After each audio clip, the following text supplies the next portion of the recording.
Cry me a river that leads to your ocean, and you'll never see me fall apart. In the words of a broken heart, it's just emotion taking me over. Caught up in sorrow, lost in a song. But if you don't come back, come home to me, darling. Yo, what's going on, family? My name is Joseph Solomon. I'm singer, songwriter, YouTuber, creative, all that good stuff. Not an audio engineer by profession, but I guess I kind of am, because I do this for profession and I edit my own vocals at home. My music has been heard by millions and millions of people around the world. The last video I did about this, people seem to like it. So let's do an updated version of that. Just from somebody who records at home. How do we get clean vocals? My methodology has pretty much stayed the same since I did a video about this. How I approach the vocal is still pretty much the same, but I have changed the program that I edit out of, and I've changed the plugins that I use. But for the most part, this is just a refresh, an update. So first, let's talk about the equipment that I use at home, and then we'll get into that. If you want to skip forward, I'll put some timestamps in here. Two main things really is the Shure SM7B for one. That's the microphone that I record out of. That's what you're listening to right now. It is a very popular microphone. I'm sure you've seen it everywhere at this point. Everybody has a Shure SM7B. But what I like about it is that you can get some pretty good quality vocals from it, and it not be at a terribly high price point. I got it a long time ago, back in like 2016 or 17, when it was a lot cheaper. 2016 actually, when it was a lot cheaper. But because they've gotten more popular, the price has went up. But they're really, really great microphones. Now they sell a version that you don't have to have a cloud lifter with, and a cloud lifter essentially just gives an extra boost of volume to the microphone that's clean, because sometimes these things are very, very what they call gain hungry, and so you can crank it up so you can get a good volume out of it, but then you'll get a lot of like hiss. So you need something like a cloud lifter that's going to give that boost for singing, but they've got one out that you don't need that with.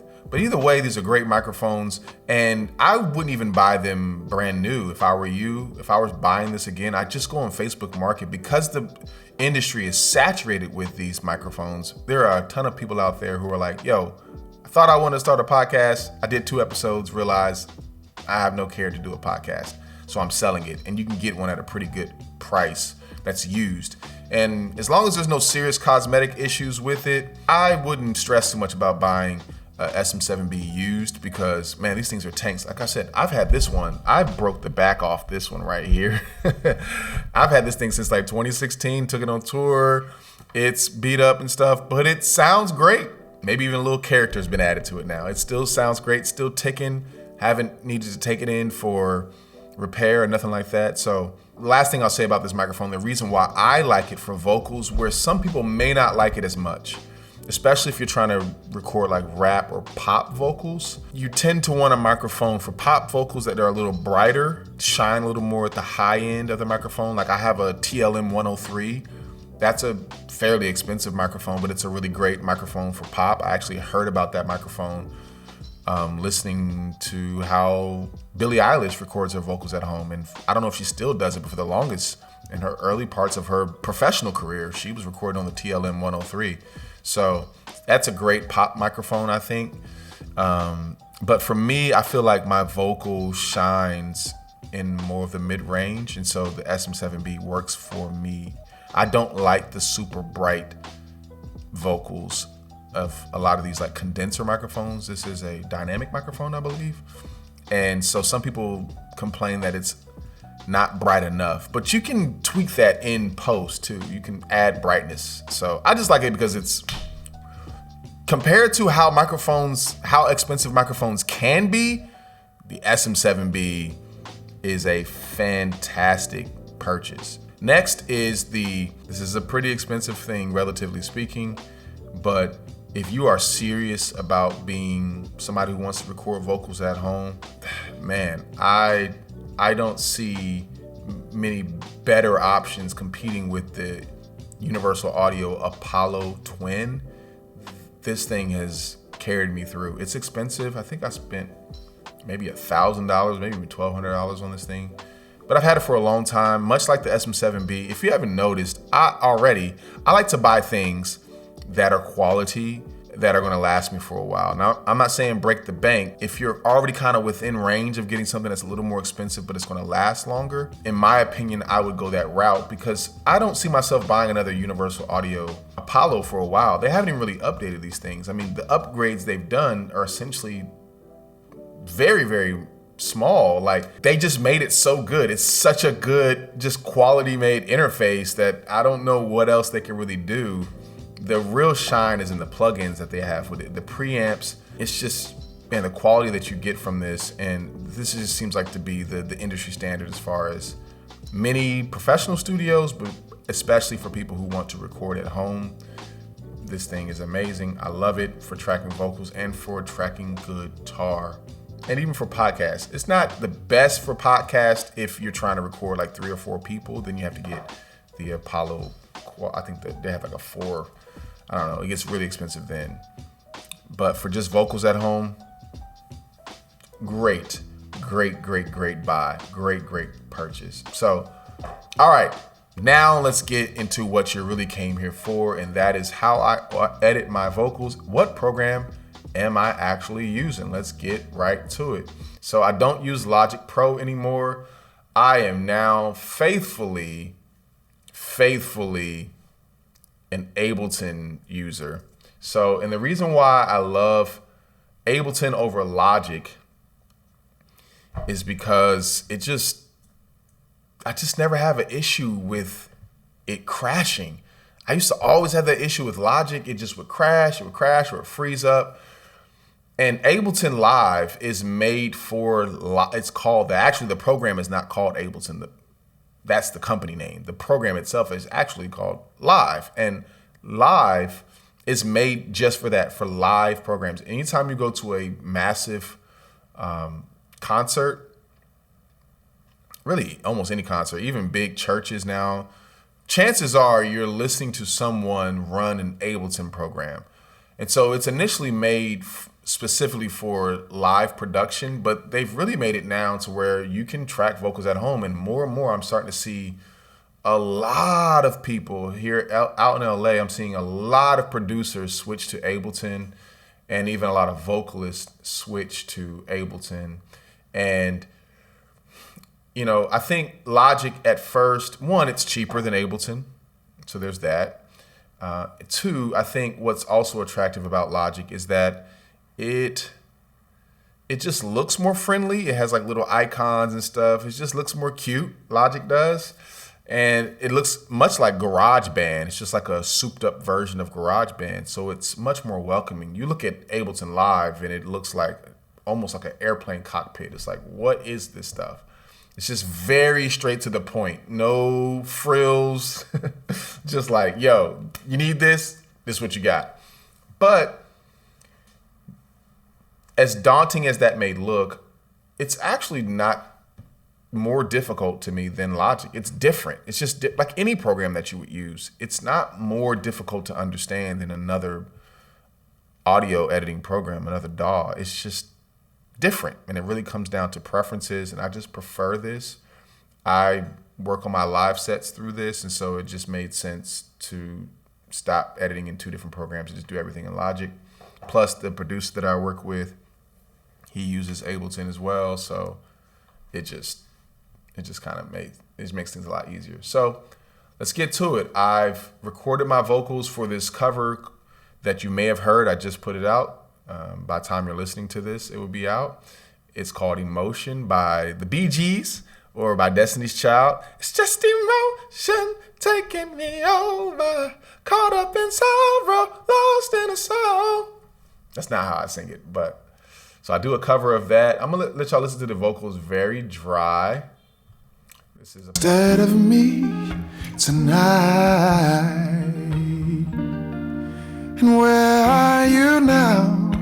Now that I need you, tears on my pillow, wherever you go, I'll cry me a river that leads to the ocean.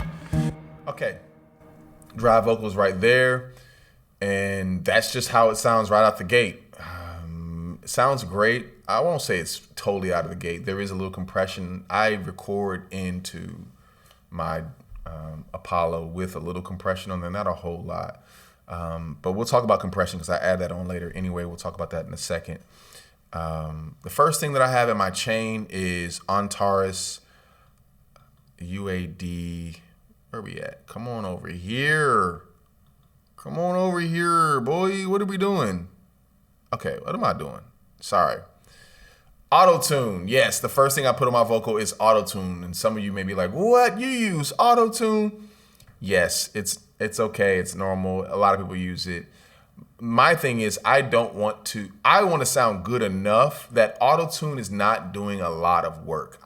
Not just auto-tune, but all these plugins that I put in for this very clean sounding vocal at home, I really see it as just makeup on a very beautiful model. You know, a model doesn't need makeup. They put makeup on to accentuate the features they already have or to hide the distractions that may cause people to be distracted from what the features you want them to really look at.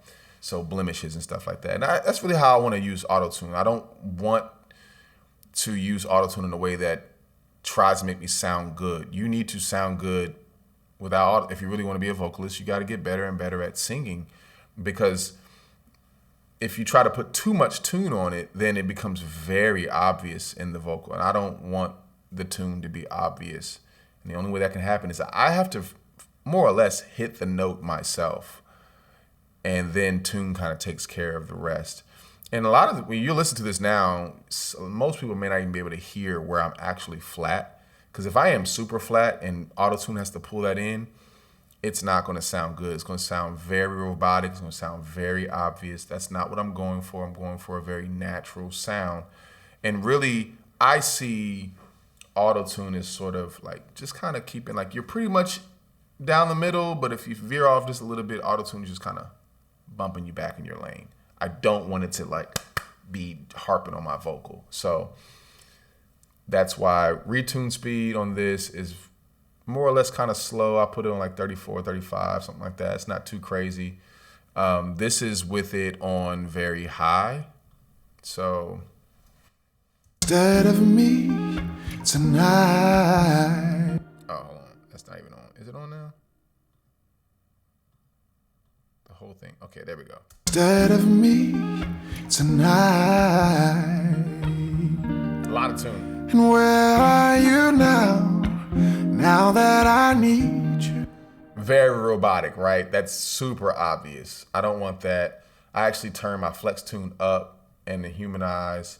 I use this real-time advanced version of auto-tune because I think the cheaper version of this, if you can hit the notes, you're pretty much good. It just doesn't allow, like, you can't snap it on too much. Like, I feel like the cheaper version doesn't allow you to really dial in the flex tune or the humanize. And these features really make it sound more natural to me. I don't want auto-tune overworking on my voice. Otherwise, it becomes very obvious. I don't want it to sound obvious. I kind of want, like I said, I want my vocal to be carrying the boatload of this, 90% of it. And then these are one takes that I do. I sing this thing one time through. And so, yeah, I'm human. I'm going to hit some notes, and some notes I'm not going to always hit. But I still want it to be a great take. So I put a little tune on there. Sure. But this is how I would normally have it. Instead of me tonight. And where are you now? Now that I need. That's with auto-tune. Here's without it. Instead of me tonight. And where are you now? Now that I need you. Tears on my pillow. Wherever you go.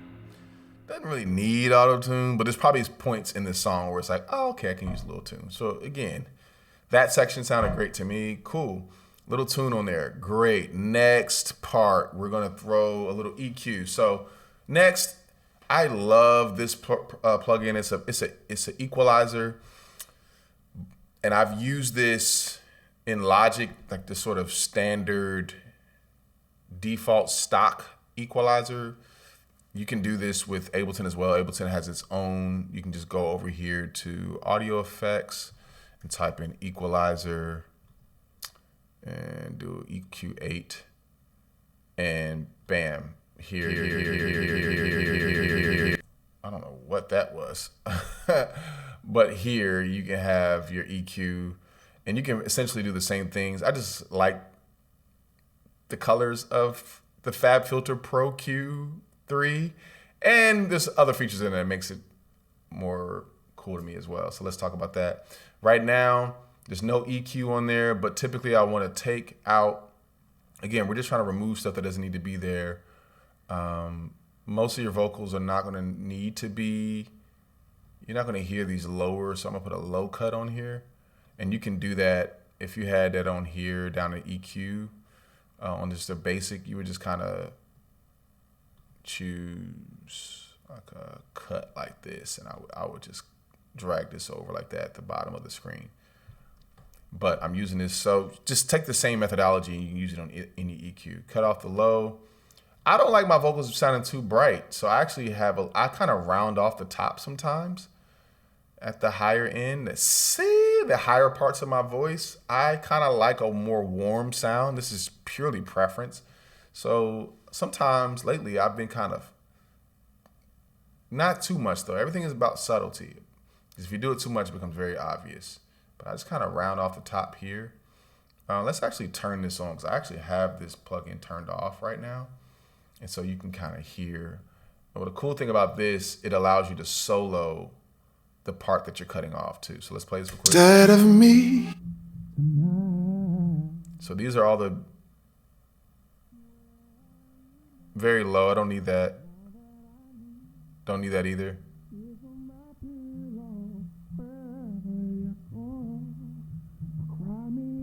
That very muffled sound. I don't need all that. That rumbling. Don't need that either. So I Words of a broken heart is. And that right there already allows you to kind of cut through your mix a little better, especially if you're like on like an actual track and not just acoustic. And then I do these sort of sweeps. What I love about this versus a typical equalizer, the FabFilter, again, the soloing, you can also make this dynamic so it kind of bounces with it. It's not as static on the vocal. And you can also like dip here. So this noise right here. So what I usually have about 3 of these little dips in here where I cut out a frequency that muddies up my vocal. I'm trying to clean it out, clean out the parts of the vocal that I don't want there. So let's start with this right here.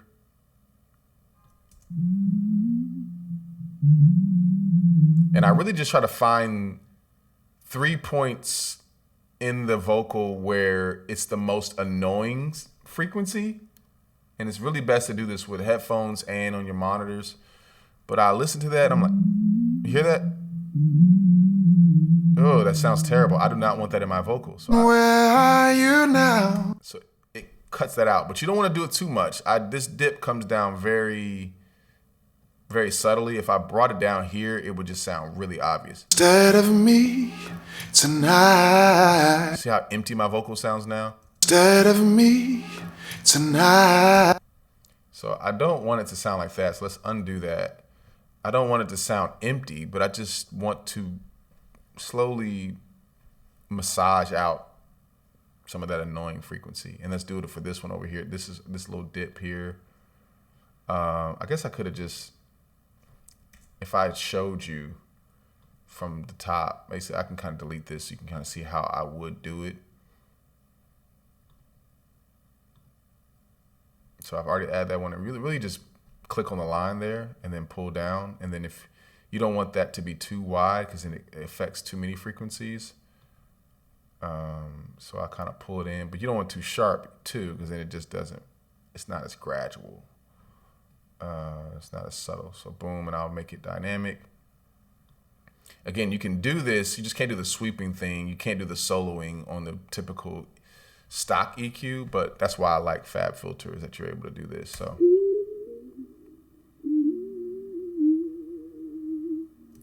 And everyone's voice is different. Some of these are going to land at the same frequencies, but everyone's voice is different. So you got to find the frequencies in your voice that are like, that makes my ear, you know those sounds that just kind of make your ear go, I don't like that. Take that out of the vocal.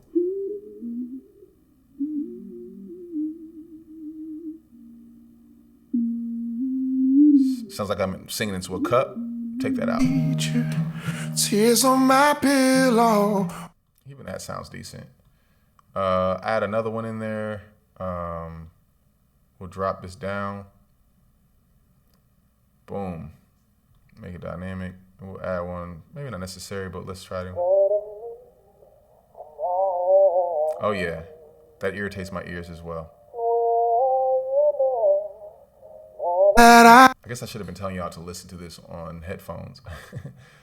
Let's delete this top one here so you can see. Instead of me tonight. And where are you now? Now that I need. So, like I said, I like to have it a little warmer. So if I cut it off too much, you'll hear. Instead of me tonight. I have no high end really, so I don't want to cut off all of it, but I just want to round it off just a little bit so it's not as bright. Instead of me tonight. Purely a preference thing. That's just my thing. All right, I've done the EQ. Now let's go for compression. This is a free plugin that comes with the Apollo UAD.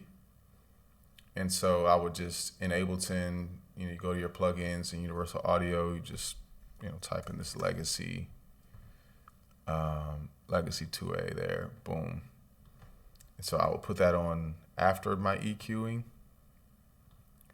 This is a plugin that I've been using faithfully for a long time now. In my last video, I used this as well. And you don't want too much compression. I usually try to have that needle falling somewhere around the 3, trying to, I'll turn my gain up here just a little bit. And compression, what that does is it's literally doing just that. It's compressing your vocal. A lot of times you may hear your vocal at home, you have no compression, you're wondering why sometimes your voice drops out of the song, sometimes it gets really loud, and you're steadily going through and trying to adjust the audio at different clips. Well, you probably just need compression, and that keeps your vocals in this nice, even space to where it doesn't ever get too quiet or too loud. And, it's an art to that. Like I said, you don't want to put it on too much, because if you put on too much compression, you have this, what I call hot sound. It sounds hot. So right now there's no compression on the vocal. Instead of me tonight. Now it's compression. And where are you now? Now that I need. To me, that's a little too much compression. So with that, you toy with the peak reduction and the gain. And I like this Legacy compressor because I don't know a whole lot about compressions. These compressors can get extremely convoluted. There's a cheaper Waves version of this. Just type in Waves version of Teletronics LA2A Legacy compressor. I like this because it's just 2 knobs. It's really straightforward, and it has this is modeled after a very vintage classic compressor that some people, I see some of them out here in LA. They're really expensive. The actual physical box, but I've seen some studios that have these, and they just sound really great on the vocal. But it's simple. It's not a whole bunch of knobs on here. So I just want to turn the gain up a little bit. So what I'm doing by turning up the gain means that all my quietest vocals are now being lifted up. So if I start singing quiet like this, it doesn't just fall out. It's still kept up. It lifts up the lower. But at the same time, with that, by turning up the gain, you're also turning up the higher ones, the higher parts of the higher volume of your vocal. So the compressor is going to squash that back down. And so now you have your quietest parts of your vocal are closer to the louder parts of your vocal. So your vocal's not constantly doing this. It's for the most part kind of riding here. And again, it's a bit of an art. If you do too much, this is what it sounds like with a whole lot of compression. Instead of me tonight. And where are you now? Now that It just doesn't sound good. I'm doing too much. At least for this, for a pop vocal, man, you hear stuff on the radio, it's super compressed. This, not so much. instead of me tonight. I think I have a lot of texture and tone in my voice, and I feel like if you put too much compression on there, it really wipes away a lot of your tone. So I don't want to put too much. I still want that to ring out. Instead of me tonight. And where are you now? Now that I need you. Tears on my pillow. Wherever you go, I'll cry me a river. Cool. That's enough for the compressor. This other plugin I've been using is this thing called Soothe, which I kind of like. And I don't always know what it's doing in a mix like this. It does help when I'm mixing into like full songs. But it kind of just does what I was trying to do with the Fab filter thing. It kind of does that more intuitively. You can add on de-esser presets and stuff like that. And it just kind of does that. It soothes a vocal. It just kind of, it can be overdone though too. I'll let you hear it with and without. On this particular vocal, I think I had a little too much. This is not just for de-esser. You can use it as a de-esser, but it really is just mainly what it's used for is like a very smart EQer that cleans up all those muddy vocals that I was just trying to clean through just now. It's kind of doing that on its own. Instead of me tonight. And where So it kind of works in the opposite. On this EQ here, you see the dip down means that it's taking it out. But over here on the soothe, the higher you take something up, you'll see that it's dropping. instead of me tonight. So those were all my those were all that lies at, and so it's just kind of cutting some of that out. So Soothe can do way more than this.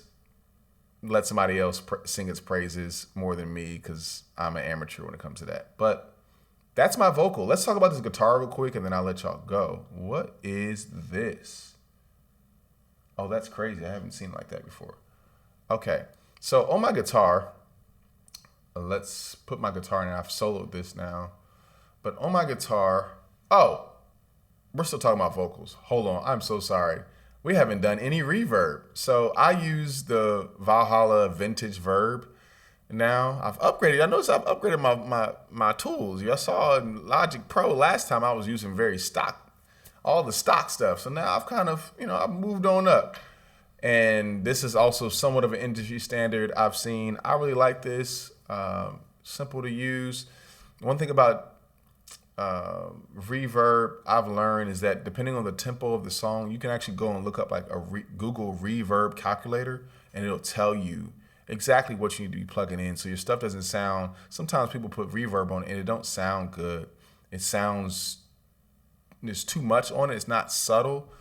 You really want to get a subtle sound. So let's throw this on here. I'll turn this on now. And how I have this worked out is in Ableton, I have my reverb put on this bus down here, and then you can add it in as you like. So let's turn this on first.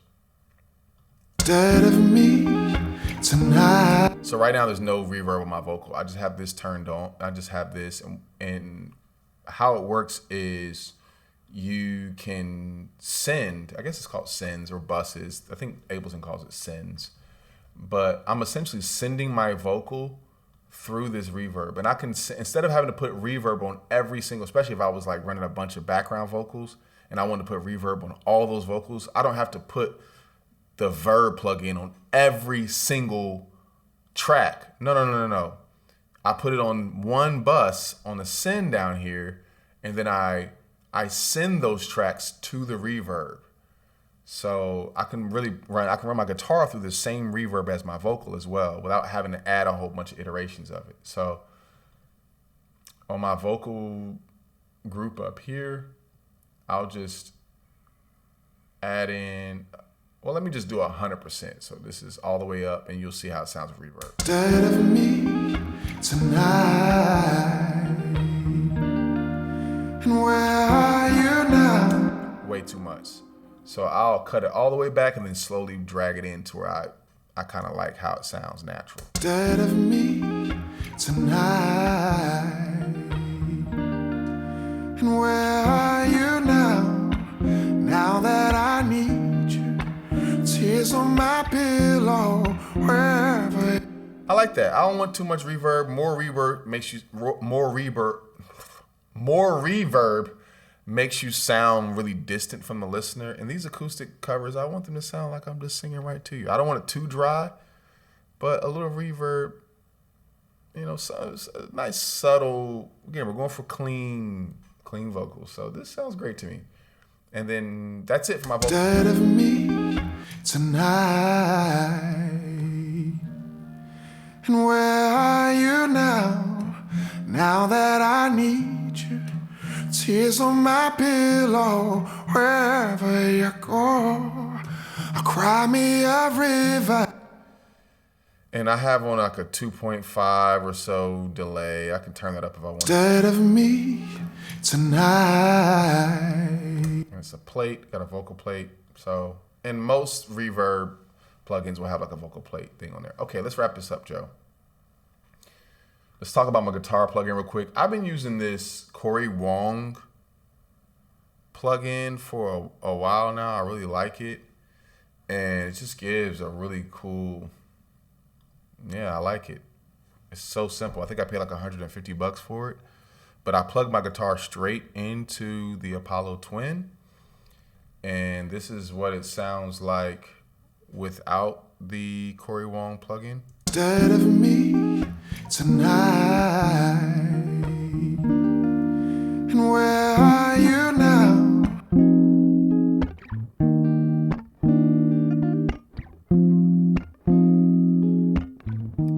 I don't know what I didn't figure. I don't know. The mids on my guitar wasn't acting right that day, but that's with it dry. Now what I've got on here, what the pedals that I have turned on. This is really a vocal thing, but I'll tell you about my guitar real quick. I just turned on this little amp here. You can just mess around with the settings, what you like best. You play around with the different amps. I put a little reverb on the guitar.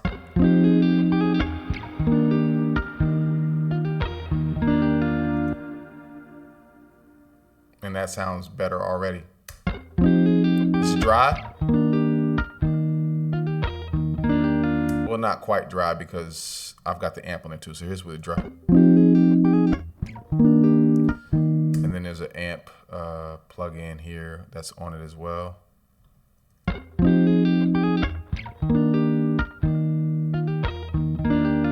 Oh, there's a little delay on there too. Didn't realize that. Let's turn that off real quick. So I got a little delay.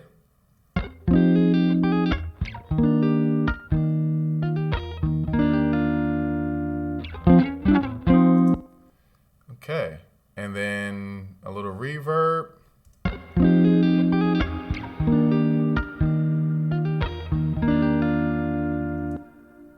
That sounds pretty. And then I throw a little chorus on there, a little 80s vibe.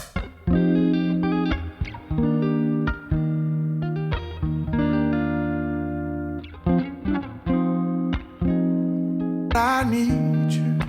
Tears on my pillow, wherever you go. I cry me a river that leads to the ocean. You'll never see me fall apart. There we go. That's it. That's my workflow. Hope y'all enjoyed that. Hope that was helpful. What else would you like me to talk about? Leave it in the comments section. I'm going to do this thirsty thing where I say, please like and subscribe, all that good stuff. Comment down below. All right. Peace.